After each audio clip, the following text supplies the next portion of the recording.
Find the greatest number of three digits which is exactly divisible by 35.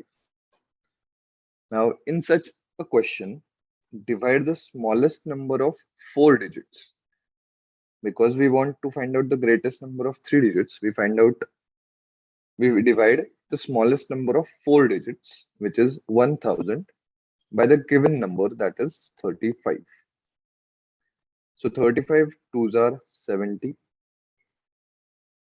So we have the remainder as 30. The next zero comes in. So we have 300. Now we have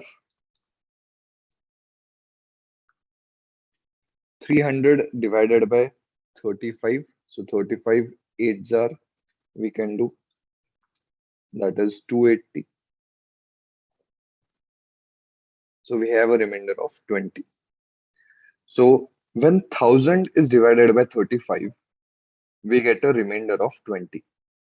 That means the greatest number of three digits, which is divisible by 35, will be 1000 minus 20, that is 980.